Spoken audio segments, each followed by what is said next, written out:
காலி இடங்கள் இருக்கு. அதில் அவங்களுக்கு கிராமப்புறங்களுக்கும் வேலை வாய்ப்பு கிடைக்கும். அதற்குண்டான எடுத்து இப்ப நாங்க ஆட்சிக்கு வந்த புதுசுல சரிபாதி உடற்கல்வி ஆசிரியர்கள் நிரப்பப்படாமல் இருப்பதை கண்டறிந்தோம்.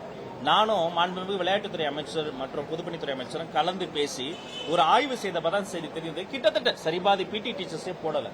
அப்போ உடனடியாக நான் அதை கையில் எடுத்து என்ன பண்ணேன், டிஆர்பிக்கு அதை குறித்து நோட்டிபிகேஷன் கொடுக்கப்பட்டு உடனடியாக பிடி டீச்சர் நிரப்பணும், ஒரு பள்ளி கூட அந்த பிடி டீச்சர் இல்லாமல் இருக்கக்கூடாதுங்கிறத வந்து சொன்னோம். இதே மாதிரி தான் உடற்கல்வி ஆசிரியர் மாதிரி இந்த லேப் டெக்னீஷியன்ஸா இருக்கட்டும், மற்ற ஆசிரியர்களாக இருக்கட்டும், உதவியாளர்களாக இருக்கட்டும், தொழிற்கல்வி ஆசிரியர்களாக இருக்கட்டும், எங்கெல்லாம் அந்த ஒரு வேக்கன்ட் இருக்குங்கிறத கண்டறிந்து முறைப்படி திறமை மற்றும் அவர்களினுடைய அந்த மெரிட்ல எந்த பொலிட்டிக்கல் இன்ஃபுளுன்ஸ் இல்லாம அந்த பணியிடங்கள் நிரப்பப்படும். பொலிட்டிக்கல் இன்ஃபுளுன்ஸ் இல்லாம நிரப்பப்படுறதால ஒரு சிறிய காலம் அதற்கு எடுத்துக்கொள்ளும். பட் முறைப்படி இது முறைப்படுத்தப்படும் என்பதில் மாற்று. நேற்று மதுரை மாவட்டத்தில் சீலம்பட்டி மற்றும் சுற்றுப்புற பகுதிகளில் பல அரசு தொடக்க பள்ளிகள் மூடப்பட்டிருக்கு. ஏன்னா ஒரு சிங்கிள் ஸ்டூடெண்ட் கூட இல்லாததுனால மூடப்பட்டிருக்குன்னு செய்திகள் வந்திருக்கு. நான் இதை பத்தி விசாரிச்சப்போ தமிழ்நாடு முழுக்க இந்த மாதிரி நிறைய பிரச்சனைகள் இருக்கு. இது அரசு தான் முடிவெடுக்கணுங்கிற ஒரு கருத்துக்களை அதிகாரிகள் சொல்றாங்க. இதுல நம்ம என்ன முடிவெடுக்கணும்? ஏற்கனவே கடந்த அரசுல கிட்டத்தட்ட 207 பள்ளிக்கூடங்கள் மூடினாங்க. என்னை பொறுத்த வரைக்கும் பள்ளிக்கூடங்கள் என்பது மூடப்படுவதற்கு எதிரானவன் நான். சம்பந்தப்பட்ட பள்ளிகளில் என்ரோல்மெண்ட் ரேஷியோ இல்லைனாலும் நான் விண்டோ பீரியடை எக்ஸ்டெண்ட் பண்ண சொல்லியிருக்கிறோம். யாராவது இன்னொரு 4 மாணவர்கள் வந்து சேர்ந்து விட்டால் மறுபடியும் அடுத்த வாரமே சேர்ந்துட்டாங்கன்னா மறுபடியும் திறக்கப்படும் என்பதை நான் மிக உறுதியாக தெரிவித்துக் கொள்கிறேன். என்ரோல்மெண்ட் ரேஷியோ ஏன் குறைதுங்கிறத அங்கே ஆய்வு செய்து அந்த மாணவர்களுடைய வீட்டுக்கே போய் கன்வின்ஸ் பண்ணி பேசுவதற்கான வேலைகளையும் நாங்கள் தொடங்குகிறோம்.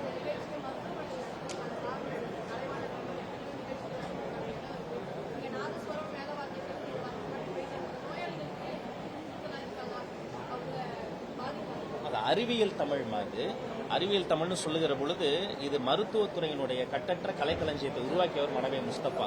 தன் வாழ்நாள்ல 10 லட்சம் சொற்களை நம்ம படிக்க முடியுமான்னு தெரியாது, படைத்தவர். அப்ப இதை விட சிறந்த இடம் இருக்காது.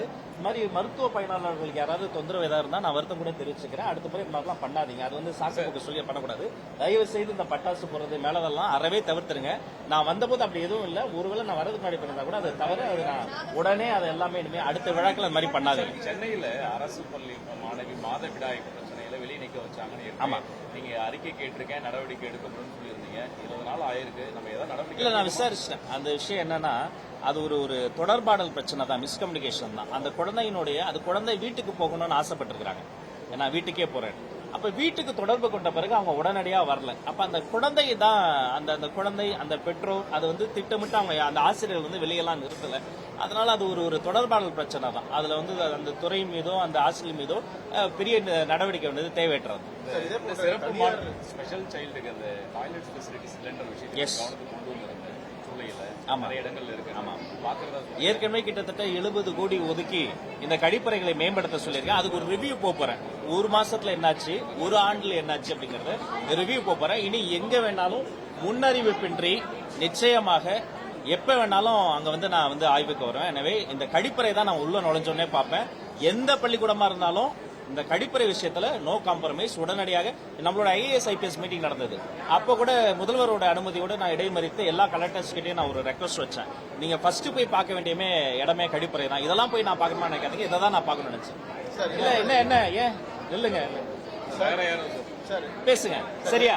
தனியார் பள்ளிகள்ல பனிஷ்மெண்ட் பேர்ல நிறைய மாணவர்களுக்கு வந்து இந்த டிசி கொடுக்காம இருக்கிறது, இது மாதிரி நடவடிக்கைகள் நடக்குது. லேட்டா வந்து ஆப்சன்ட் இந்த மாதிரி விஷயங்கள்லாம் நிறைய நடக்குது. முக்கியமான கேள்வி. எங்கிட்டே சில கோரிக்கை வருது.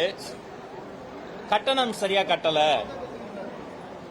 சரியா கட்டல, அந்த மாணவர் மீது வந்து ஒரு ஒழுங்கு நடவடிக்கை பாக்கி இருக்கு, எதிர்த்து பேசிவிட்டார், விரும்பத்தகாத செயலில் ஈடுபட்டு விட்டார் என்ற காரணங்கள், பல்வேறு வகையான காரணங்களுக்காக தனியார் பள்ளிகள் வந்து இந்த டிசி கொடுப்பதை வந்து எந்த காரணம் கொண்டு நீங்க வந்து அதை டிலே பண்ணக்கூடாது. தயவு செய்து இது சட்டப்பூர்வமா இல்லாம மனிதாபிபூர்வமா ஒரு கருணையோட அணுகுங்க. அவர் யார் குழந்தை? நம்ம வீட்டு குழந்தை. அப்ப அந்த குழந்தைக்கு எந்த காரணத்திற்காகவும் நீங்க தண்டனைகள் தரவே கூடாது. அதனால மறப்போம், மன்னிப்போம். அந்த குழந்தை இன்னும் நீங்க வந்து அந்த குழந்தை அடுத்த நிலைக்கு போவதற்காக அவர்களுக்கு தர வேண்டிய சான்றிதழ்களை எந்த காரணம் கொண்டும் நீங்க வந்து அதை வந்து தடை செய்யாதீங்க. கூப்பிட்டு பேசி சரி செய்து பெற்றோரோடு ஆலோசனை செய்து அந்த மாணவனுக்கு கவுன்சிலிங் கொடுத்து அந்த மாணவனோ மாணவியோ அந்த மாணாக்கருக்கு தேவைப்படுகிற எந்த சான்றிதழும் எந்த காரணத்திற்காகவும் தாமதிக்க வேண்டாம் என்பதை உங்கள் மூலமா கேட்கிறேன். அதாவது ஏற்கனவே நீங்க தனியார் பள்ளிகளுக்கு அந்த அங்கீகாரம் உத்தரவு வழங்கும் அந்த நிகழ்ச்சியில பேசியிருந்தீங்க. கட்டண விவரங்களை வெளிப்படையாக வெளியிடணும்னு சொல்லியிருந்தீங்க. அதே மாதிரி ஏழை பிள்ளைகளுக்கெல்லாம் வந்து கட்டணங்களை ஓரளவு குறைக்கணும்னு சொல்லியிருந்தீங்க. இது நேற்று ஹைகோர்ட்ல திரும்பவும் அந்த ஃபீஸ் ஸ்ட்ரக்சரை ரிலீஸ் பண்ணலாங்கிற விஷயம் வந்திருக்கு.